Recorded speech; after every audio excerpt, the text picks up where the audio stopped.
नमस्कार. पुन्हा एकदा तुम्हा सगळ्यांचं YouTube चॅनलवर मनापासून स्वागत.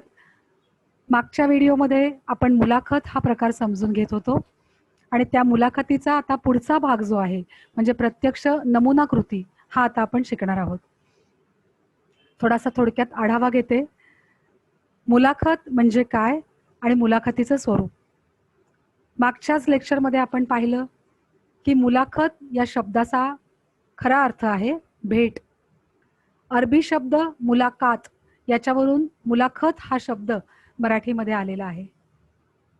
मुलाखतीमध्ये केवळ भेट असते असं नव्हे, तर त्या भेटीच्या माध्यमातून, प्रश्नोत्तराच्या माध्यमातून संवाद साधला जातो आणि हा संवाद सहेतुक असतो. म्हणजेच काय, या संवादाच्या मागे विशिष्ट असं उद्दिष्ट असतं. अशा प्रकारे विशिष्ट उद्दिष्टांनी जेव्हा प्रश्नोत्तराच्या माध्यमातून एखादा संवाद साधला जातो, त्या माध्यमातून एखाद्या व्यक्तिमत्वाचा जीवनप्रवाह आपल्यासमोर उलगडून दाखवला जातो किंवा एखाद्या घटनेच्या स्पष्टीकरणासाठी प्रश्नोत्तराच्या माध्यमातून संवाद साधला जातो, तेव्हा त्याला आपण काय म्हणतो? मुलाखत म्हणतो. मुलाखत ही त्रिकेंद्री असते, ते सुद्धा आपण पाहिलेलं आहे. मुलाखतीच्या संकल्पनेची संकल्पना ही जी आहे, तिची तुलना जर आपण त्रिकोणाबरोबर केली, तर त्रिकोणाचा शिरोबिंदू म्हणजे मुलाखत दाता, जो मुलाखत देत असतो. आणि त्रिकोणाच्या खालच्या बाजूला जे दोन बिंदू असतात, त्यामध्ये एक बिंदू असतो मुलाखतकार, जो मुलाखत घेत असतो. आणि त्रिकोणाचा तिसरा बिंदू हा सतत बदलत असतो. या त्रिकोणाच्या तिसऱ्या बिंदूचं अस्तित्व हे माध्यमावर अवलंबून असतं. जर ही मुलाखत प्रकट मुलाखत असेल, टीव्हीवर किंवा ओपन स्टेजवर किंवा सभागृहामध्ये अशा पद्धतीने ती मुलाखत होत असेल, तर तिला पाहणारा प्रेक्षक असतो. मग इकडे तिसरा बिंदू काय असतो? प्रेक्षक. जर ही मुलाखत आकाशवाणी, रेडिओ यांसारख्या माध्यमावर असेल, तर आपण ती ऐकत असतो आणि ऐकणाऱ्याला आपण म्हणतो श्रोता. अशा वेळेला मग तिसरा बिंदू असतो श्रोता. जर मुलाखत छापील माध्यमात असेल, तर आपण ती वाचतो. त्यामुळे मग तिसरा बिंदू असतो वाचक. त्यामुळे मुलाखतीच्या 3 बिंदूंमधले 2 बिंदू हे काय असतात? निश्चित असतात. आणि तिसरा बिंदू हा फ्लक्च्युएट होतो, बदलत राहतो. पण हा बिंदू सुद्धा खूप महत्त्वाचा आहे. कारण कोणीतरी पाहणारं असतं, कोणीतरी ऐकणारं असतं आणि कोणीतरी वाचणारं असतं, म्हणूनच त्या मुलाखतीला अर्थ असतो. तर अशा पद्धतीने मुलाखत ही त्रिकोणातल्या 3 बिंदूंमध्ये फिरत असते. आपण पाहिलं की मुलाखत घेताना आपल्याला खूप पूर्वतयारी करायला लागते. केवळ प्रश्नोत्तरं काढून चालत नाही. संबंधित व्यक्तींशी आपल्याला संवाद साधायला लागतो. आधी प्रश्न काढून बऱ्याच वेळेला प्रश्नांचं स्वरूप ठरवून घ्यावं लागतं. जर व्यक्ती अति महत्त्वाची असेल, अति महत्त्वाच्या पदावर काम करत असेल आणि आपल्याला जर संवेदनशील इश्यूंवर, बाबींवर काही प्रश्न विचारायचे असतील, तर आधी संवाद साधणं हे गरजेचं ठरतं. प्रत्यक्ष स्टेजवर आपण मुलाखत जेव्हा घेतो, तेव्हा काय करत असतो? एखाद्या किस्स्याच्या माध्यमातून जर ती मुलाखत सुरू केली, तर ती खूप छान अट्रॅक्टिव्ह मुलाखत होते. प्रेक्षकांमध्ये त्या व्यक्तीविषयी उत्कंठा वाढीस लागते आणि मुलाखत रंगत जाते. मुलाखतीच्या मुख्य प्रश्नांना कधीच थेट सुरुवात करायची नाहीये. छोट्या-छोट्या प्रश्नांपासून सुरुवात करायची. जर व्यक्तिमत्व उलगडून दाखवणारी मुलाखत असेल, तर बालपण, शालेय जीवन, महाविद्यालयीन जीवन असं करत मध्यावर मग त्या व्यक्तीचं महत्त्वाचं कार्य, त्यांचं समाजासाठी असलेलं त्या कार्याचं मोल याच्याकडे आपण यायचंय आणि शेवटी मात्र मग हलक्या-फुलक्या प्रश्नांनी मुलाखत संपवायची. म्हणजे मुलाखतीचे प्रश्न हे कसे असले पाहिजे? एका प्रश्नामधून हळुवारपणे दुसरा प्रश्न आलेला आहे आणि तो सहज सुचलेला आहे, अशा पद्धतीने प्रश्नांची रचना आली पाहिजे. मुलाखतीमध्ये बैठक व्यवस्था ही सुद्धा तितकीच महत्त्वाची असते. प्रेक्षकांकडे आणि त्याचबरोबर समोरच्या मुलाखतदात्याकडे आणि मुलाखतकाराला मुलाखतदात्याकडे पाहता येईल अशा पद्धतीने ती रचना करावी लागते. सजावट करताना सजावट प्रेक्षकांच्या नजरेला बाधा ठरणार नाही या पद्धतीने करायला लागते. माईकची रचना सांभाळायला लागते. या छोट्या-छोट्या तांत्रिक बाबी सांभाळून मग आपण मुलाखत उत्कृष्ट पद्धतीने घेऊ शकतो. मागच्या लेक्चरमध्ये मी तुम्हाला हे सगळे पैलू विविध उदाहरणांच्या माध्यमातून स्पष्ट केले. आता आपण याच्यामधला राहिलेला एक मुद्दा घेऊन प्रत्यक्ष मुलाखती पाहायच्या आहेत. आता राहिलेला मुद्दा कोणता होता तुमच्या पुस्तकातला, तो आपण पाहूया पहिल्यांदा.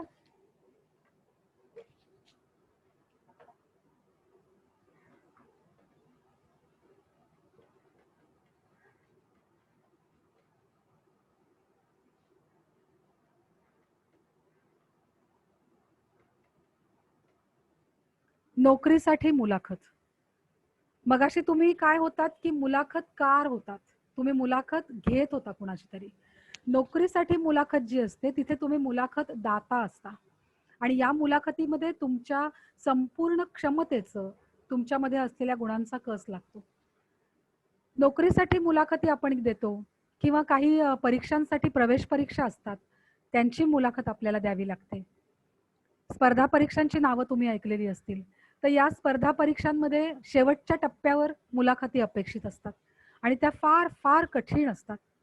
म्हणजे अनेक हुशार मुलं, अनेक गोल्ड मेडलिस्ट मुलं ही सुद्धा मुलाखतीमध्ये नापास होऊन जातात.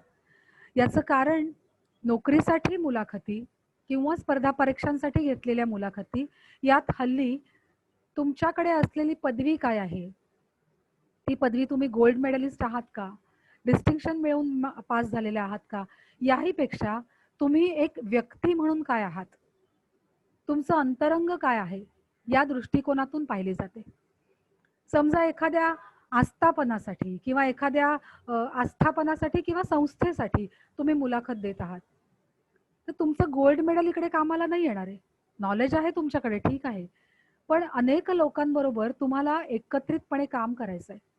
मग ते काम करत असताना तुमची प्रवृत्ती कशी आहे, तुम्ही सतत भांडखुदळाचा प्रवृत्तीसारखे वागता का, सहकाऱ्यांबरोबर तुम्ही सहकार्याने आणि जोडून मिळून मिसळून वागू शकता का, एखादं काम करताना त्या कामामध्ये जर टीमवर्क असेल आणि ते काम यशस्वी झालं तर त्या कामाचं श्रेय फक्त स्वतःकडे घेण्यासाठी तुम्ही काही पॉलिटिक्स खेळता का, धडपड करता का, चीप राजकारण खेळता का, तुम्हाला सगळ्यांना सांभाळून घेण्याची प्रवृत्ती आहे का. आणि अशी जर तुमची प्रवृत्ती नसेल तर तुम्ही त्या टीमसाठी त्रासदायक ठरू शकता. त्यामुळे रिक्वायर्ड डिग्री काय आहे, अपेक्षित पदवी काय आहे, ते महत्त्वाचं आहेच. म्हणजे उदाहरणार्थ मी जर बिल्डर आहे तर मला सिव्हिल इंजिनियर हवे असतील तर मी सिव्हिल इंजिनियरची पदवी असलेली मुलंच इंटरव्ह्यूला बोलवेन. तिथे मी हिस्ट्रीची पदवी आहे किंवा आणखीन कुठल्या विषयातली पदवी आहे अशा मुलांना नाही बोलवणार. पण ती पदवी तुम्ही सुवर्ण पदकासहित मिळवलेली आहेत, डिस्टिंक्शनने मिळवली आहेत की पास क्लासने मिळवली आहेत, याला आता हल्लीच्या काळात महत्त्व फार दिलं जात नाही. त्याच्याऐवजी तुम्ही ग्राउंड लेवलवर कसं काम करू शकणार, तुम्ही सहकाऱ्यांमध्ये तुम्ही कितपत यशस्वीपणे काम करू शकता, या सगळ्या पैलूंचा अतिशय सांगोपांग विचार केला जातो. तुमची मानसिकता काय आहे ते समजून घेण्याचा प्रयत्न केला जातो आणि मगच तुमची तावून सुलाखून मुलाखत घेतली जाते. ही जी काही बदललेली धोरणं आहेत, ही का बदलली आणि कशी बदलली ते आपण समजून घेऊ. आपल्याकडे जेव्हा ग्लोबलायझेशन आलं 93ला, आपण 3 तत्व स्वीकारली. खा ऊजा म्हणजे काय, खाजगीकरण, प्रायव्हेटायझेशन, उदारीकरण आणि ग्लोबलायझेशन. तर अशा पद्धतीने आपण काय केलं आहे तर या 3 तत्वांना आपण स्वीकारलं आणि आपण वाटचाल सुरू केली. आपल्याकडे त्याच वेळेला IT क्षेत्रामध्ये क्रांती आली. या क्रांतीमुळे आपल्याला कळलं की तंत्रज्ञान सांभाळून घेणं, समजून घेणं हे एक वेगळं कौशल्य आहे आणि तुमच्या पदवीमध्ये असलेलं तुमचं ज्ञान हे एक वेगळं कौशल्य आहे. आणि मग लक्षात आलं की कधी कधी उत्तम मार्कांनी किंवा उत्तम गुणांनी पदवी न मिळवलेले विद्यार्थी तांत्रिकदृष्ट्या खूप साऊंड असू शकतात आणि त्याचा कंपनीला लाभ होऊ शकतो. ही गोष्ट जेव्हा लक्षात आली तेव्हा आपल्याला कळलं की गुणांपेक्षा आतल्या ज्या तुमच्या इन्नर क्वालिटीज आहेत, तुमच्या ज्या आंतरिक गुणवत्ता तुमच्याकडे आहे, ती सुद्धा तितकीच महत्त्वाची आहे. त्यामुळे आत्ताच्या काळामध्ये नोकरीसाठी ज्या मुलाखती घेतल्या जातात त्या मुलाखतींमध्ये तुमच्या संपूर्ण व्यक्तिमत्वाला महत्त्व दिलं जातं. आता स्पर्धा परीक्षा असतात, यामध्ये तर तुमच्या व्यक्तिमत्वाचा कस घेतला जातो, तुमच्या व्यक्तिमत्वाचा अक्षरशः कस पाहिला जातो. कारण या मुलाखतीमध्ये तुम्ही एकटे असता आणि मुलाखत घेणारं मोठं पॅनल असतं, म्हणजे 1 into अनेक असं ते पॅनल असतं. स्पर्धा परीक्षांमध्ये पास होणारी जी मुलं असतात ही प्रशासकीय अधिकारी होतात, ॲडमिनिस्ट्रेटिव्ह ऑफिसर होतात आणि मग तशी अधिकारी माणसं ही चक्क देशाचा कारभार हाकतात. त्यामुळे अशा माणसांची निवड करत असताना तुम्हाला फार खुबीने काम करायला लागतं. तुमच्याकडे किती क्वालिटीज आहेत, तुमच्या इन्नर क्वालिटीज काय आहेत ते पाहणं खूप महत्वाचं आहे. म्हणजे तुम्ही उच्च नीच, श्रेष्ठ कनिष्ठ या भावनेने पछाडलेलं तर नाही आहात ना? एखाद्या जातीविषयी तुमच्या मनामध्ये उगाचा फुकाचा अहंकार तर नाहीये ना? एखाद्या धर्माविषयी तुमच्या मनात द्वेष तर नाहीये ना? तुम्ही संविधानावर पूर्ण विश्वास ठेवता ना? भारताच्या लोकशाहीवर तुमचा विश्वास आहे किंवा नाही? या सगळ्या गोष्टी व्यवस्थित पारखून घेतल्या जातात. एखादा असा प्रसंग दिला जातो आणि त्यातून तुम्हाला पारखलं जातं. ही मुलाखत जी असते ती युजुअली तुमच्या बायोडाटावर आधारित असते. त्यामुळे तुमच्या बायोडाटामधल्या प्रत्येक गोष्टीला वेगवेगळे फाटे फोडत त्या मुलाखती घेतल्या जातात आणि आपला कस लागतो. तर अशा पद्धतीच्या मुलाखती आपल्याला या स्पर्धा परीक्षांमध्ये द्याव्या लागतात. मी एक छोटंसं उदाहरण तुम्हाला सांगते. आता आपल्याकडे ॲडिशनल कमिशनर आहेत मुंबईचे. त्यांचं नाव आहे मनोज कुमार शर्मा. IPS ऑफिसर आहेत. त्यांचं हिंदीतलं एक पुस्तक आहे 12th फेल, 12वी नापास. मराठीमध्ये सुद्धा हे पुस्तक संदीप काळे यांनी 12वी नापास याच नावाने आणलेलं आहे. मनोज कुमार शर्मा हे एकदा 12वी नापास झाले होते आणि त्यांच्या बायोडाटामध्ये ते लिहिलं होतं. सत्य तर आपण लपवू नाही शकत. मुलाखतीला ज्या वेळेला त्यांना बोलावणं आलं त्यावेळेला मनोज कुमार शर्मा यांची मुलाखत घेणारे जवळजवळ 5 ते 6 जण बसले होते. त्यातले 3 जण हे पूर्णपणे त्यांच्या विरोधात होते की कसंही करून यांना आपण नापास करायचंय. जेव्हा बायोडाटा पाहिला त्यात मायनस पॉइंट दिसला. 12वीत एकदा नापास झालेत. त्या माणसांनी म्हणजे जे कोणी मुलाखत घेणारे होते त्यांनी लगेच त्यांना विचारलं मनोज कुमार शर्मा यांना, 12वी फेल हो गए? कैसे फेल हो गए? म्हणजे हा उपरोधाचा प्रश्न आहे की 12वी नापास, कसं काय नापास झालास? लोक इथे युजुअली ना सहानुभूती मिळेल अशा पद्धतीची उत्तरं देतात. माझ्या घरामध्ये आई आजारी होती, मी आजारी होतो, घरात कुणाचा तरी मृत्यू झाला. फार सोपी कारण आहेत आणि त्याचं छान जस्टिफिकेशन तुम्हाला देता येतं. मनोज कुमार शर्मांना हा प्रश्न विचारला, 12वी नापास का झाला रे बाबा? त्यांनी सांगितलं, त्यांचं मला वाटतं UP का बिहारच्या इथे मुराना जिल्ह्यामध्ये एक छोटीशी शाळा, गाव आणि तिथली छोटीशी शाळा. ते म्हणाले की मी त्या शाळेमध्ये शिकत होतो. आमची 12वी पण एक शाळेमध्येच अटॅच होती आणि आमच्या शाळेला मास कॉपी करायची सवय होती. बघा काय उत्तर देतोय हा माणूस. ज्या वर्षी मी 12वीत होतो त्या दिवशी सरकारचं फ्लाइंग स्क्वॅड म्हणजे भरारी पथक शाळेमध्ये आलं आणि आम्हाला प्रिन्सिपलांनी निरोप पाठवला, इतक्यात गाईड किंवा कॉपी बाहेर काढू नका, सरकारची माणसं आली आहेत. आम्ही म्हटलं ठीक आहे, 10-12 मिनिटामध्ये निघून जातील. अर्धा तास, पाऊण तास, 1 तास आणि 3 तास परीक्षा संपली. ती माणसं गेलीच नाहीत आणि आम्हाला कॉपीच करायला मिळाली नाही. सर मी नाही, त्यावेळेला आमची अख्खी शाळा नापास झाली आणि मी पण त्यात नापास झालो. आता हे जे उत्तर आहे हे किती प्रामाणिकपणा म्हणूया ह्याला का आणखीन काय म्हणूया? त्या परीक्षा घेणाऱ्या मुलाखत घेणाऱ्या माणसांच्या चेहऱ्यावर आनंद पसरला की बरं झालं बाबा तूच कबूल केलंस की ना कॉपी करायला नाही मिळाली म्हणून तू नापास झाला, म्हणजे तुझी लायकीच नाहीये प्रशासकीय अधिकारी व्हायची. मग त्यांनी त्याला प्रश्न विचारला, अरे बाबा तू तर 12वी एकदा नापास झालाय, मग अशा नापास झालेल्या माणसाला आम्ही प्रशासकीय अधिकारी म्हणून का बरं निवडायचं? तूच सांग, आम्ही तुझी का निवड करू? आता मनोज कुमार शर्मांनी स्वतःचा मायनस पॉइंट कसा प्लस पॉइंट मध्ये कन्वर्ट केला बघा. ते म्हणाले, सर मी अशा शाळेमध्ये शिकत होतो की जिथे मास कॉपी करून मुलांना पास केलं जायचं. म्हणजे ज्या शाळेत शैक्षणिक मूल्य जी आपण म्हणतो, नीतिमत्ता म्हणतो, ती शिल्लकच नाहीये. असे संस्कार माझ्यावर झाले. अशा शाळेत मी 12वी नापास झालोय. त्यातून मी जीवनाला उभारी दिली, पुन्हा झटून अभ्यास केला, परीक्षा 12वीची पास झालो, ग्रॅज्युएट झालो, पोस्ट ग्रॅज्युएट झालो. इतकंच नव्हे तर अत्यंत खडतर असणाऱ्या ह्या ज्या परीक्षा आहेत UPSCच्या आणि MPSCच्या, यांच्या प्रवेश परीक्षा मी पास झालो, मी मेनची परीक्षा पास झालो आणि त्यातून तावून सुलाखून मी आता तुमच्या पुढे मुलाखतीसाठी बसलोय. म्हणजे इतक्या खडतर आव्हानांचा सामना करून जर मी इथपर्यंत पोहोचलोय तर तुम्हाला असं नाही का वाटत की कोणतंही आव्हान सहन करण्याची माझ्यामध्ये क्षमता आहे, माझ्यामध्ये कुवत आहे? मग असा क्षमता असलेला माणूस तुम्हाला प्रशासकीय अधिकारी म्हणून नको आहे का? Now ball is in your court. आपण म्हणतो ना, की तुझ्या कोर्टामध्ये मी चेंडू टाकलाय, आता बघ तुला काय करायचंय. तसं त्यांनी उत्तर दिलं, की now ball is in your court किंवा तुमच्या कोर्टात आहे. तर ते अधिकारी सुद्धा चॅट झाले, कारण जवाब बरोबर होता, तरीही त्यांना नापास करायचं होतं. आणि म्हणून मग ते इकडे-तिकडे आणखीन लूपहोल्स त्याचे शोधायला लागले आणि त्यांना कळलं, की मनोज कुमार शर्मा यांना इंग्रजी अजिबात चांगलं येत नाहीये. त्यांनी लिहिलं होतं बायोडाटावर, इंग्रजीत प्रभुत्व नाही. हिंदी माध्यमातून शिकलेले आणि हिंदी लिटरेचर घेऊन पोस्ट ग्रॅज्युएशन केलेले. त्या अधिकाऱ्यांनी त्याला प्रश्न विचारला, "अरे तुला तर इंग्रजी येत नाहीये. तू काय प्रशासनाचा गाडा हाकणार आहेस?" मनोज कुमार शर्मा यांनी प्यायला पाणी मागवलं. ते काचेच्या ग्लासातून आलं. त्यांनी काचेच्या ग्लासाकडे पाहिलं आणि ते म्हणाले, "मला हे पाणी नको. हे पाणी तुम्ही स्टीलच्या ग्लासामध्ये ओतून मला द्या." ते अधिकारी खूप रागवले, कारण एक तर त्याला त्याला नापास करायचं होतं यांना, आणि आता हा काय कटकट करतोय, हे पाणी नको.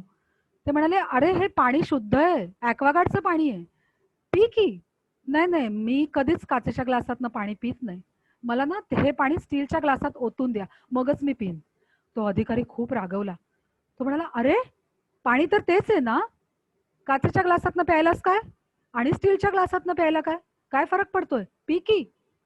मनोज कुमार शर्मा हसले आणि ते म्हणाले, "मी तेच तर म्हणतोय, पाणी तेच आहे ना, काचेच्या ग्लासातनं प्यायलं काय आणि स्टीलच्या ग्लासातनं प्यायलो काय, तेच तर मी म्हणतोय.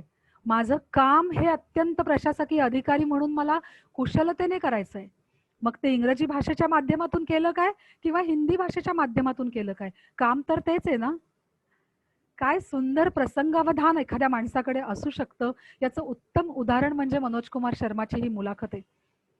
समोरच्या अधिकाऱ्यांपुढे पर्यायच उरला नाहीये त्यांना पास करायला, आणि त्यामुळे त्यांना पास करावं लागलं. आणि रेस्ट इज हिस्ट्री, की आज ते ॲडिशनल कमिशनर म्हणून मुंबईत काम करतायत. Is a IPS officer.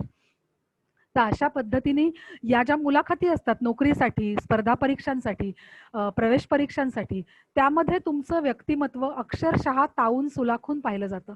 आणि ह्या प्रकारच्या स्पर्धा परीक्षा, त्याचं एक उदाहरण आपण आता व्हिडिओ म्हणून पाहूया आणि मग आपण मुलाखतीच्या नमुन्याकडे जाऊया. स्क्रीन शेअर करून मी तुम्हाला दाखवते.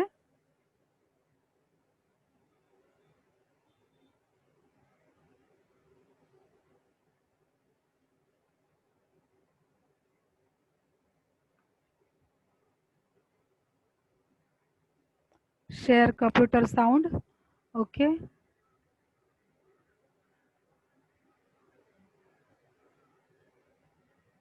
साक्षी गर्ग म्हणून ही विद्यार्थिनी आहे, IS ऑफिसर म्हणून सिलेक्ट झाली आहे. तिचा हा मॉक इंटरव्ह्यू आपण एक 2-3 मिनिटं पाहू आणि कशा पद्धतीचे प्रश्न विचारतात तुमची पर्सनॅलिटी बघण्यासाठी, ते तुम्ही याच्यामध्ये बघाल. May I come in, sir? Come in. Good morning, sir. Morning. Take your seat, बैठ जाए. Thank you, sir. Sakshi, Yes, sir. आपने ग्रेजुएशन किया है पॉलिटिकल साइंस और सोशियोलॉजी लेके. Yes, sir. तो आप पॉलिटिकल साइंस का अध्ययन किया, सोशियोलॉजी का अध्ययन किया, अब आप इतिहास पढ़ रही हैं. Yes, sir. क्यों? सर, जब मैंने ग्रेजुएशन किया तो जो सब्जेक्ट्स कॉलेज में अवेलेबल थे वो ले लिया. ग्रेजुएशन के बाद मैंने सिविल सर्विसेज की प्रिपरेशन स्टार्ट की, तो मुझे हिस्ट्री इंटरेस्टिंग लगा और मुझे ऐसा भी लगा कि फर्स्ट पेपर में GS फर्स्ट पेपर में 50% कवर हो जाएगा और जो मेरे ग्रेजुएशन के सब्जेक्ट हैं वो सेकंड पेपर में हेल्पफुल हो जाएंगे. अच्छा. यही सब देखते हुए मैंने हिस्ट्री ऑप्ट किया. हिस्ट्री में क्या अच्छा लगता है आपको? इंडियन हिस्ट्री की बात अगर हम करें, कौन सा पीरियड आपको ज़्यादा अच्छा लगता है? सर, इंडियन हिस्ट्री में Indian national movement. Indian national movement. Yes sir. ऐसी कौन सी स्टोरी है इंडियन नेशनल मूवमेंट की जो आपको सबसे ज़्यादा इंस्पायर करती है? सर, जिस तरह से हमारे देश में पहले उग्रवाद, फिर उदारवाद, फिर गांधी जी ने अंग्रेज़ों का मुकाबला किया, रणनीति बनाई, गांधी जी की जो रणनीति रही और जिस तरह से पूरे देश ने सहभागिता की, ये सब चीज़ें देख के बहुत ही एनर्जी आती है और अच्छा लगता है पढ़ के.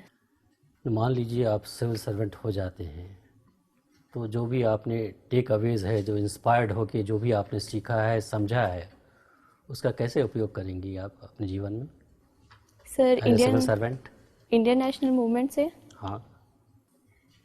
सर इंडियन नेशनल मूवमेंट से मैंने ये सीखा है कि हमारे समाज में विभिन्न धर्मों के लोग हैं और हमें हमेशा सबको साथ लेकर ही चलना होगा।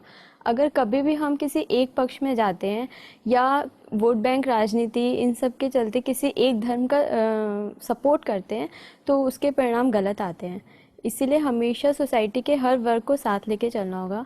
दूसरा मैंने ये सीखा है कि पीपल पार्टिसिपेशन बहुत रिक्वायर्ड है। तो एज अ सिविल सर्वेंट मैं हमेशा जब भी कुछ भी काम करूँगी मैं कोशिश करूँगी कि रोल ऑफ पीपल हमेशा इम्पॉर्टेंट हो, उनका फीडबैक लेती रहूँगी और इसके अकॉर्डिंग अपनी पॉलिसीज़ में चेंज करती रहूँगी। तीसरा मैंने ये सीखा है कि महिलाओं का रोल बहुत इम्पॉर्टेंट होता है और एज अ सिविल सर्वेंट मैं हमेशा कोशिश करूँगी कि वुमेन इक्वलिटी हो, वुमेन भी आगे आके अपना रोल पूरा करें। वुमेन इक्वालिटी से आप क्या मीन करती हैं जब आप कह रही हैं वुमेन इक्वालिटी हो? सर वुमेन इक्वलिटी से मेरा मतलब है कि इकोनॉमिक, पॉलिटिकल, सोशल हर क्षेत्र में उन्हें बराबर का अधिकार मिले, न ज़्यादा न कम। अगर वो किसी चीज़ की योग्यता रखती हैं तो उनको अवसर मिले, ऐसा नहीं कि वो सिर्फ फीमेल हैं इसलिए उन्हें रोक दिया जाए। संविधान ने तो दिया हुआ है इक्वालिटी का राइट। सर कॉन्स्टिट्यूशन ने दिया हुआ है लेकिन हमारा सोशल माइंडसेट पैट्रियार्की बन गया है जिस वजह से काफ़ी उनके लिए सेक्टर्स लिमिटेड कर दिए गए हैं। ये चीज़ नहीं होनी चाहिए। मान लिया जाए आपको डिस्ट्रिक्ट मजिस्ट्रेट बना दिया जाता है, आप यूपी की रहने वाली हैं ना? Yes sir. यूपी के किसी ज़िले में आपको डिस्ट्रिक्ट मजिस्ट्रेट बना दिया जाता है। Yes sir. पहली बात आपने की कि आप चाहेंगे कि कम्युनल हार्मोनी बनी रहे, yes sir. Vote bank politics में हम लोग ना पड़े। और एक ही दिन आपको हिंदू समाज आता है आपके पास, कहता है कि साहब हमें रामनवमी का जुलूस निकालना है। मुस्लिम समाज आता है आपके पास कि साहब हमें आज तजिया निकालना है, और एक ही रूट से निकालना है हमें। एज डिस्ट्रिक्ट मजिस्ट्रेट आप क्या करेंगी?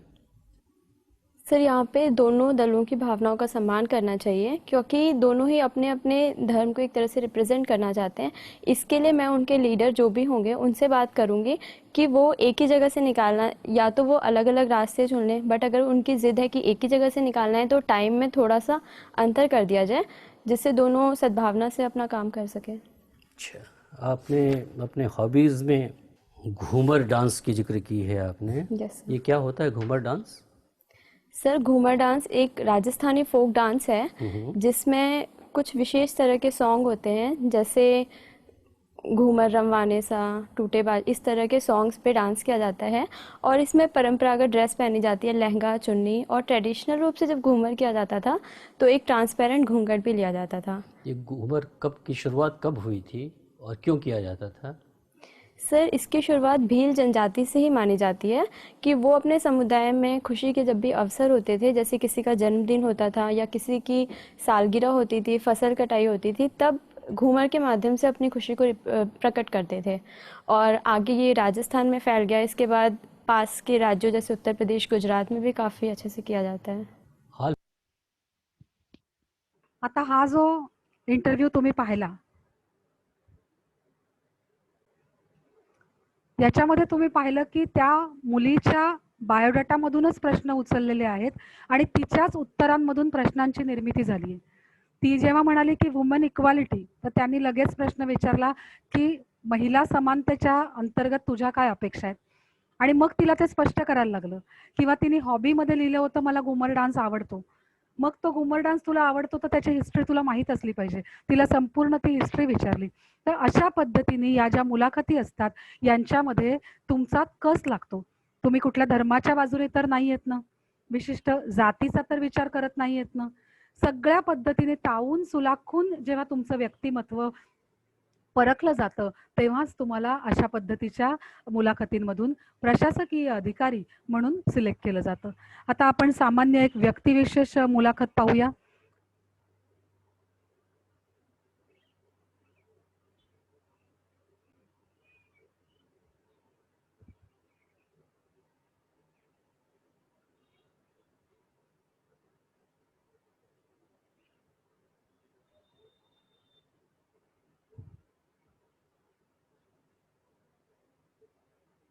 एकच मिनिट हां.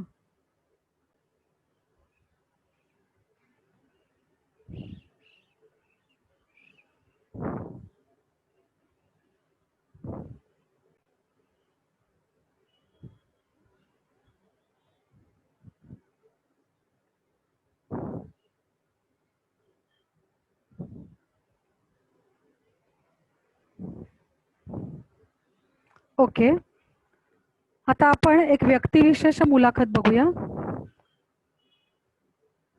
सचिन तेंडुलकर यांची मिस्टर लेले हे पत्रकार आहेत, त्यांनी घेतलेली ही मुलाखत आहे.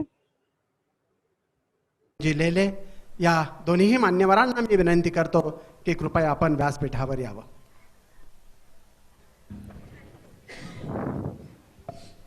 काळजी करू नका, मी जास्त बडबड करणार नाही आहे, त्यालाच जास्त करून देणार आहे. सर्वांचे मनपूर्वक आभार. सगळेजण तुम्ही आलेला आहात आणि शांतपणे ऐकून घेण्याच्या मनस्थितीत आहात. सचिन, साधारणपणे मी पत्रकार आहे बाय द वे. माझ्या माहितीप्रमाणे 100पेक्षा जास्त युनिव्हर्सिटीजनी विविध बहुमानासाठी तुला मागणी घातली, बोलवलेलं आहे आणि तू कुठल्याही युनिव्हर्सिटीत गेलेलं नाहीस. तू पुणे युनिव्हर्सिटीत आलास का रे बाबा?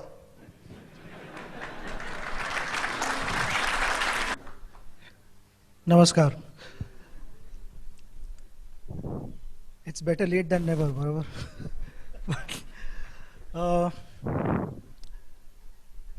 इथे आलो आणि माझ्या समोर एक प्रश्न पडला. सगळ्यांनी प्लीज तातडीने मोबाईल फोन बंद करा. सगळ्यांनी प्लीज तातडीने मोबाईल फोन बंद करा. Excuse me. Thank you very much. Next time please. Okay. मी इथे आलो आणि माझ्या डोक्यात एक मोठा प्रश्न तेव्हापासून चालू आहे. त्याचं काय उत्तर मला मिळत नाही अजूनही. लहानपणी ज्या वेळेला शाळेत होतो त्यावेळेला एक प्रिन्सिपल आणि एक स्पोर्ट्स टीचर असायचे. आता इकडे पहिल्यांदा अशी वेळ आली की एक स्टुडंट बसला आणि समोर इतके प्रिन्सिपल आहेत आणि स्पोर्ट्स टीचर आहेत, स्पोर्ट्स डिरेक्टर आहेत. पहिल्यांदा इतके शॉर्टलेग आणि सिली पॉईंट आहेत. त्यावेळेला मी बॅटिंग करायला बघतोय. होपफुली चांगली बॅटिंग करीन. पण खरंच मला तुम्ही ज्या प्रकारे रिस्पॉन्स दिला आहे ह्याचा फार आनंद होतोय. कारण हे काय हे पण थोडंफार स्पॉर्ट्ससारखंच आहे. आपण स्वतःसाठी करत नाही आहोत. हे एक मोठी टीम कॉल्ड इंडिया त्याच्यासाठी करतोय. आणि मला वाटतं नेहमी ॲज अ स्पोर्ट्समन मला रिअलाईज झालं की तुमची थॉट प्रोसेस जी असते त्यालाच नेहमी रिझल्ट्स फॉलो करतात. It cannot be other way round. अनेकदा मला प्लेयर्स असे विचारायचे पण की बॅड पॅच असेल तर काय करायला हवं, तर बॉलिंग बरोबर होत नसेल तर काय करायला हवं. आणि मला ही पण एक गोष्ट क्लिअर करायची before we get into any conversation की मी इथे क्रिकेटर म्हणून नाही आलो आहे. मी इथे आलो एक स्पोर्ट्समन म्हणून. त्यामुळे मी बोलीन तर सगळ्या स्पोर्ट्समनच्या बिहाफ मी बोलीन. तर ते मला अनेकदा विचारायचे की बॅड पॅचमधनं बाहेर यायला काय करायला हवं. एकदा रन झाले की मग मी सगळं काही नीट विचार वगैरे सगळं नीट व्हायला लागेल. तर मी हेच म्हणायचं होतं ना की it is never going to happen like that. तुम्हाला ऑलवेज आधी तुमचे विचार बदलायला लागतील आणि त्यानंतर रिझल्ट्स फॉलो करतील. तर आय थिंक ही वेळ आपल्याकडे पण आता मला वाटतं इंडियावरती ती वेळ आलेली आहे की आपण आपले विचार बदलायला हवेत आणि in time to come results will follow. But we need to start thinking differently. Sachin, युवा म्हणजे मी लहान मुलापासून पार 20 वर्षाच्या मुलांपर्यंत 25 वर्षाच्या मुलांपर्यंत धरतो. एक जबरदस्त त्यांच्यामध्ये एनर्जी असते, सरप्लस एनर्जी म्हणतो. वाचण्यात ऐकण्यात असं आलंय की ती जबरदस्त एनर्जी तुझ्यात पण होती आणि साहित्य सहवासमध्ये तू दंगा करायचास.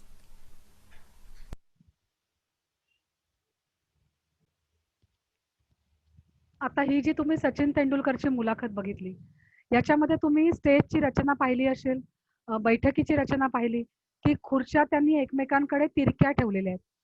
फुलदाणीची रचना बसकी फुलदाणी ठेवली आहे, त्यामुळे प्रेक्षकांचा व्ह्यू जो आहे तो ब्लॉक होत नाही. आणि खूप छान एक वेगळी गोष्ट तुम्ही निरीक्षण केलं असेल तर तुम्हाला जाणवली असेल की सचिन तेंडुलकरने लाल कलरचा टी शर्ट घातलाय तर त्याला लाल कलरचा माईक दिलेला आहे. आणि लेले यांनी पिवळ्या रंगाचा टी शर्ट घातलाय तर त्याला पिवळा माईक दिलाय. म्हणजे नेत्राला सुखद अशी रचना कशी होऊ शकते, सुदिंग कसं होऊ शकतं डोळ्यांना, त्याचा सुद्धा याच्यामध्ये विचार केलेला आहे. बरं, ते मिस्टर लेले प्रश्न विचारतायत तर ते प्रश्न विचारताना कुठेही कागदाकडे पाहत नाहीयेत. सहजपणे मला सुचलाय आणि मी गप्पा मारतोय, असा त्यांचा प्रश्न आलेला आहे. त्यांना मध्ये प्रेक्षकांना थांबवायला लागलं. कारण सचिन सारखं व्यक्तिमत्व आलेलं आहे. खूप लोक मुलाखत बघायला उत्सुक आहेत. लोक रेकॉर्डिंग करतायत. मोबाईलचे फ्लॅश चालू आहेत आणि सेलिब्रिटीला त्याचा त्रास होऊ शकतो. त्यांनी मुलाखत मध्येच थांबवली, प्रेक्षकांना सूचना दिली. हे आपल्याला करायला लागतं. आणि अशा पद्धतीने सूचना दिल्यानंतर पुन्हा त्यांना सांगायचं होतं सचिनला, की बाबा आता सुरू कर. तर त्यांनी क्रिकेटचीच भाषा वापरली. Leg stump please. आणि मग ते म्हणाले, की तू आता स्टार्ट कर. म्हणजे त्या क्षेत्राशी मिळती-जुळती भाषा, तिथले शब्द हे सुद्धा तुमच्या प्रश्नांमध्ये जर आले, तर असं वाटतं, की तुम्ही त्या क्षेत्राशी खूप परिचित आहात आणि तुम्हाला चांगली ओळख आहे. तर अशा पद्धतीने पर्सनल मुलाखतीमध्ये तुम्ही प्रश्न विचारू शकता. त्यांनी पहिल्या प्रश्नाची सुरुवात हळुवारपणे केली, की "का आलास इकडे?" म्हणजे सगळ्या पार्श्वभूमीवर पुणा विद्यापीठाचं महत्त्व त्यांनी सिद्ध केलं आणि मग बालपणापासून सुरुवात केली. तर अशी हळू सुरुवात करत मग मध्य आणि शेवट तुम्हाला गाठता येऊ शकतो. आता मुलाखत घेत असताना काही वेळेला अशी व्यक्तिमत्व आपल्याकडे येऊ शकतात, की जी फार बोलत नाहीत, पण त्यांचं काम प्रचंड मोठं आहे. उदाहरणार्थ प्रकाश आमटे. प्रकाश आमटे यांचं जे व्यक्तिमत्व आहे ना, ते तुम्ही पाहाल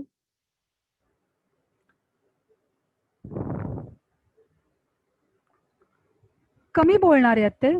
अशा व्यक्तींचं काम महत्वाचं आहे. त्यामुळे त्यांना बोलण्याची संधी देण्यासाठी कमीत कमी आपला प्रश्न असावा आणि समोरच्या माणसाला जास्त बोलताना उद्युक्त करावं. याचं तंत्र या मुलाखतीमध्ये सांभाळलेलं आहे.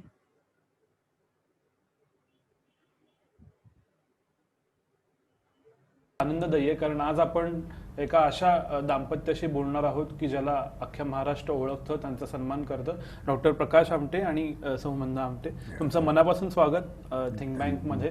धन्यवाद. आम्हाला आनंद आहे की तुम्ही थिंक बँकमध्ये आज आलाय आणि बऱ्याचशा मुलाखती, बरेचसे कार्यक्रम तुमच्याबद्दल टी व्हीवरती आलेले आहेत, सिनेमा आलेला आहे. त्यामुळे बरीचशी माहिती लोकांना माहिती आहे. माझ्यावरती एक दडपण आहे की आज काय वेगळ्या गप्पा मारता येतील. मला सुरुवात अशी करायची आहे की लोकबिरादरी प्रकल्प जो आहे त्याला जवळपास 50 वर्ष होत आली आहेत. 47-48 वर्ष झाली आहेत. आत्ता पुरस्कार आहेत, काम आहे, 40 हजारो लोकांची ट्रीटमेंट आहे. पण तुम्हाला काय वाटतं? तुम्ही समाधानी आहात? तुमच्या डोक्यात जो 5 दशकांपूर्वी विचार होता तो कुठेपर्यंत पोहोचला? नाही, खरं म्हणजे पुढे काय करायचं हे फारसं ठरवलं नव्हतं. अच्छा. आपला प्रकल्प हा सुरू केला, त्याच्यामध्ये प्लॅनिंग काही नव्हतं. बाबांची प्रेरणा ते घेऊन गेले पिकीतलं आणि आम्ही दोघं डॉक्टर असल्यामुळे आपण क्लिनिक सुरू करूया, मग ते हॉस्पिटलमध्ये बदलेल एवढंच होतं.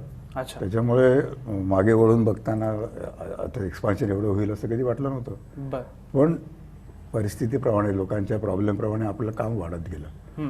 तर ते लक्षात आलं की नुसत्याच दवाखान्याने लोकांचा विकास होत नाही. बरोबर. साधी गोष्ट आहे की आदिवासीमध्ये कुपोषण असतं आणि डॉक्टर सांगतो जेवण झाल्यावर गोळ्या खा.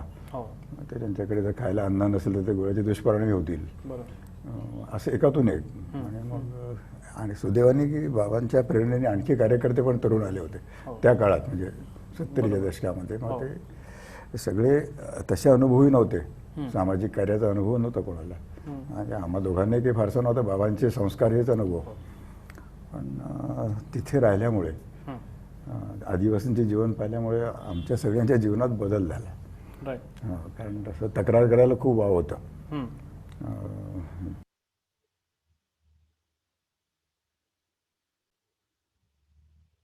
आता ही मुलाखत तुम्ही बघितली, याच्यामध्ये तुम्ही पाहिलं की मुलाखतकार जो आहे नेमका प्रश्न विचारून प्रकाशजींना त्यांनी बोलायला दिलं. आता ते ज्या वेळेला बोलतायत त्यावेळेला तो हुंकार देतोय, बरं असं.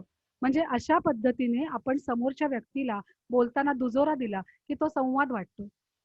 इकडे तुम्ही निरीक्षण केलं असेल की स्टेजमध्ये फुलदाण्या वगैरे नाहीयेत, पण तरी सुद्धा बिहाइंड द सीन असं त्यांनी लिहून त्याच्यावर स्पॉटलाइट टाकलाय.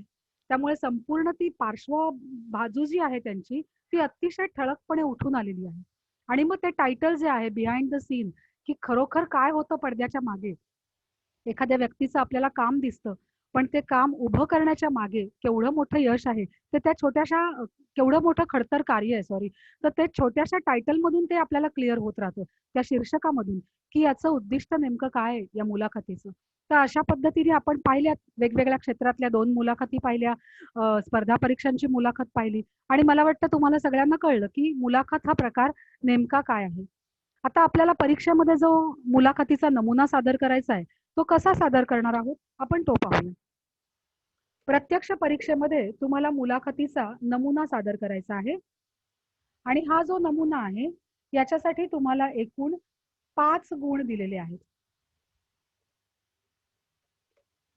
या 5 गुणांसाठी तुम्हाला किती प्रश्न क्रिएट करायचे आहेत, निर्माण करायचे आहेत? तर टोटल 10 प्रश्न निर्माण करायचे. म्हणजे प्रत्येक प्रश्नाला अर्धा गुण आहे. तुम्हाला जी मुलाखत देणार आहेत, ती व्यक्तिविशेष असलेली मुलाखत नाही देणार. म्हणजे जनरल व्यक्तिविशेष असेल, पण पर्टिक्युलरली एखाद्या माणसाचं नाव देऊन याची मुलाखत घ्या, असा प्रश्न तुम्हाला नाही येणार. याचं कारण, जर तुम्हाला त्या व्यक्तीविषयी काहीच माहिती नसली, तर मग तुम्ही ती मुलाखत कशी घेणार? मग ही जनरल मुलाखत तुम्हाला आता देण्यात येतील. परिचारिकेची मुलाखत घ्या, डॉक्टरची मुलाखत घ्या, समाजसेवकाची मुलाखत घ्या. अशा पद्धतीच्या मुलांना तुमचा जनरल IQ जो आहे, एकूण तुमचं सामाजिक भान जे आहे, त्याच्या आधारे तुम्हाला प्रश्न निर्माण करता येऊ शकतील.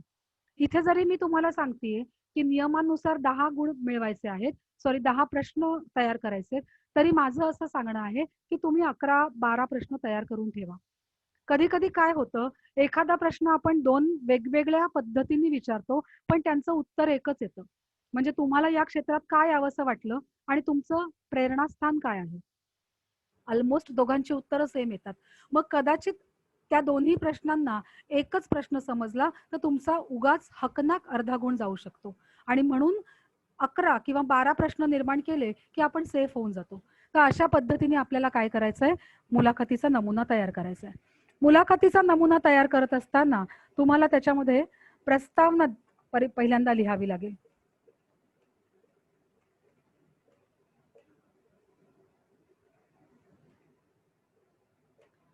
प्रस्तावना लिहिताना थोडंसं डोकं चालवायचंय.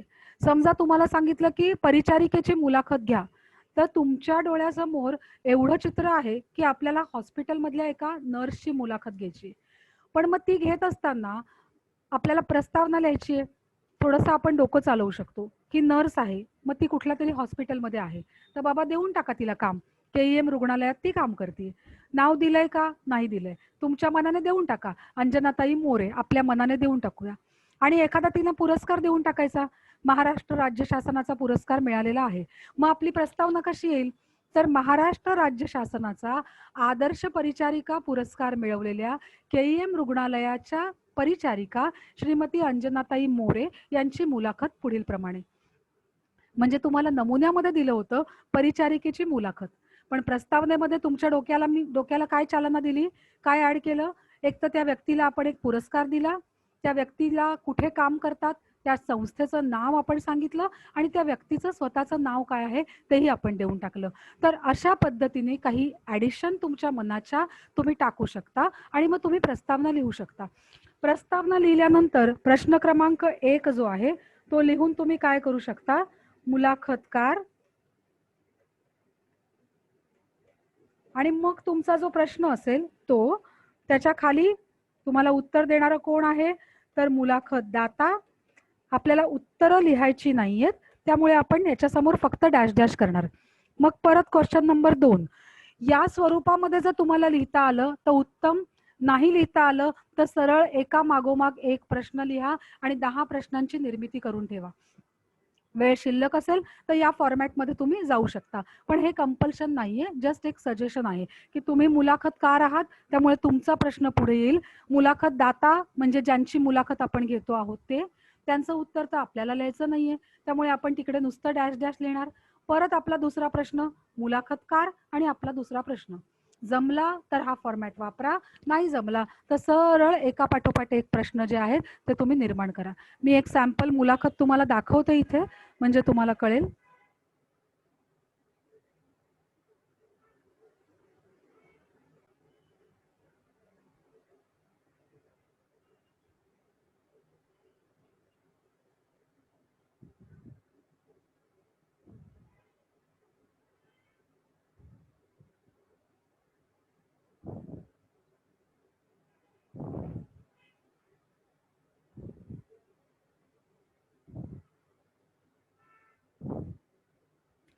स्क्रीन दिसतीये तुम्हाला आता. इथे डॉक्टरांची मुलाखत जी आहे ती आपण घेतली आहे.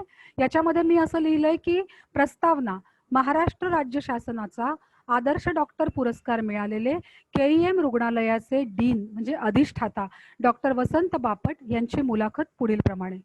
नॉट नेसेसरी की हे नाव खरं असू शकतं. मी माझ्या मनाने देऊ शकते, तुम्ही तुमच्या मनाने देऊ शकता. पण आपण त्यांना मुद्दाम काय केलेलं आहे की एक पुरस्कार बहाल केलाय. त्यामुळे एक प्रश्न आपला आयता तयार झाला. प्रश्नांना डायरेक्ट सुरुवात करायच्या ऐवजी आपल्याला एक क्ल्यू मिळाला आणि म्हणून आपण काय केलं, पहिल्या प्रश्नातलं पहिलं वाक्य आपण त्या अभिनंदनासाठी वापरलं की पुरस्कार मिळाल्याबद्दल आपले मनापासून अभिनंदन आणि हा पुरस्कार मिळाला तेव्हा आपल्या मनात नेमक्या कोणत्या भावना होत्या. हा झाला आपला पहिला प्रश्न. डॉक्टर म्हणून काम करण्यासाठी कोणती पदवी किंवा प्रशिक्षण घ्यावे लागते. जनरल प्रश्न आहे, तुम्ही कोणालाही विचारू शकता. अशा पद्धतीचे जवळजवळ 4 ते 6 प्रश्न जर तुमच्या डोक्यात पक्के असतील तर उरलेले 4-6 प्रश्न तुम्ही त्या व्यक्तिविशेषाकडे पाहून स्वतःच निर्माण करू शकता. डॉक्टर म्हणून काम करण्यासाठी कोणती पदवी आणि प्रशिक्षण. पुढचं आहे डॉक्टर होण्याचा निर्णय आपण का घेतलात, म्हणजे काय यावंसं वाटलं. या क्षेत्रात आपण कुणाला आदर्श मानता. डॉक्टर म्हणून आपल्या आयुष्यातील सर्वात आव्हानात्मक प्रसंग काय आहे तो आपण सांगू शकाल का. आयुष्यातील पहिले ऑपरेशन करताना आपली मनस्थिती कशी होती. एक जिवंत मृतदेह आपल्याला फाडायचा असतो, त्याला स्पर्श करायचा असतो, फार मनाची द्विधा अवस्था होत असेल तर त्यावेळेला नेमकं कसं तुम्ही सामोरं गेलात. त्याच्यानंतर खूप प्रयत्न करून सुद्धा जेव्हा एखादा रुग्ण दगावला जातो तेव्हा पेशंटच्या नातेवाईकांना आपण कसे सामोरे जाता. कठीण प्रसंग आहे तर हेही स्किल आहे. मृत्यूच्या छायेत असलेल्या पेशंटचे मनोबल वाढवण्यासाठी आपण काय करता. कारण अशा पेशंटला विशेषतः कॅन्सर सारखे पेशंट आहेत, अक्षरशः ते फ्रस्ट्रेट झाले असतात, मानसिक खच्चीकरण झालेलं असतं आणि जगण्याची उमेद हरवून बसलेले असतात. मग अशा पेशंटसाठी आपण काय करता. रुग्ण आणि डॉक्टर यांचे काय आता पूर्वीसारखे संबंध नाही राहिलेत. म्हणजे पूर्वी आपण डॉक्टरांना देव वगैरे मानायचो, आता तर डॉक्टरांना सुद्धा हिंसाचाराला सामोरं जावं लागतं. मग या बदललेल्या परिस्थितीचं आपण काय कसं सांगाल किंवा याविषयी काय बोलाल आपण. खाजगी रुग्णसेवा ही खूप महाग आहे आणि सार्वजनिक रुग्णसेवा आपण म्हणाव्या तितक्या काही चांगल्या नाहीयेत. तर अशा वेळी मग तुम्ही सरकारी हॉस्पिटलचे डीन आहात, अधिष्ठाता आहात, आपण आम्हाला काय सल्ला द्याल तो प्रश्न विचारू शकतो. सध्या कोविडच्या महामारीने आपण सगळेच त्रासलेलो आहोत. मग या महामारीमध्ये आपण स्वतःची काळजी कशी घेता. आणि लास्ट प्रश्न जो आपण कुणालाही विचारू शकतो की या क्षेत्रात येऊ पाहणाऱ्या तरुण पिढीला आपण कोणता सल्ला द्याल. हा प्रश्न तुम्ही कोणालाही कधीही विचारू शकता. आणि 12 प्रश्न मी तुम्हाला इथे निर्माण करून दाखवलेत आणि लास्टला आता आपल्याला समारोप करायचा आहे. समारोपाचं एखादं वाक्य घ्या. त्यावेळेला मी त्यांना धन्यवाद दिले की आपल्या व्यस्त दिनचर्येत आपण मुलाखतीसाठी वेळ दिलात त्याबद्दल धन्यवाद. आणि मग कोविड योद्धा म्हणून आपल्याला मनापासून सलाम. तर आता हे कोविड योद्धा मी शब्द का वापरला. आत्ताच्या ह्या परिस्थितीत सातत्याने वापरला जाणारा तो शब्द आहे. म्हणजे तुम्हाला सामाजिक भान आहे, समाजात जे घडतंय त्याविषयी तुम्ही बरोबर अवेअर आहात हे दर्शवणारं एखादं वाक्य जर आलं तर तुमची मुलाखत आणखीन इम्प्रेसिव्ह होऊ शकते. म्हणून तो शब्द आलेला आहे की कोविड योद्धा म्हणून मी आपल्याला मनापासून सलाम करतो. अशा पद्धतीने ही मुलाखत तुम्ही संपवू शकता. म्हणजे 10 ते 11 प्रश्नांची निर्मिती करून तुम्ही 5 गुणांचा जो प्रश्न आहे मुलाखतीचा तो आरामात सोडवू शकता. जमलं तर पॅटर्न फॉलो करा, मुलाखतकार आणि मुलाखतदाता या पद्धतीने. नाही जमलं तर तुम्ही सरळ आत्ता जी मी तुम्हाला पद्धत दाखवली एका पाठोपाठ एक प्रश्न त्या पद्धतीने लिहून काढा. तर मला वाटतं तुम्हाला आता मुलाखतीचा तांत्रिक बाब हा पार्ट 1 मध्ये व्यवस्थित मी समजावलेला होता. वेगवेगळी उदाहरणं देऊन मी सांगितलेलं होतं, तोही तुम्हाला कळला. या पार्टमध्ये भाग 2 मध्ये आपण वेगवेगळ्या मुलाखती व्हिडिओच्या माध्यमातून पाहिल्या. इतकंच नव्हे तर परीक्षेच्या दृष्टिकोनातून मुलाखतीचा नमुना कसा तयार करायचा तेही आपण पाहिलं. त्यामुळे आता मला वाटतं मुलाखत हा जो चॅप्टर आहे तो तुम्हाला व्यवस्थित समजला असेल. यातूनही काही शंका असतील तर डायरेक्ट थेट तुम्ही संवाद साधू शकता. आणि आणखीन महत्त्वाची गोष्ट, तुमच्या मुलाखतीचे जे नमुने आहेत ते तुमच्या नोट्समध्ये आणि तांत्रिक बाबीच्या ज्या काही मुद्द्यांच्या नोट्स आहेत त्या सगळ्या तुमच्या व्हॉट्सअपच्या ग्रुपवर आहेत. त्यामुळे त्या पहा आणि हा टॉपिक समजून घेण्याचा प्रयत्न करा. आता मुलाखत भाग 2 हा मी संपवते आहे. धन्यवाद.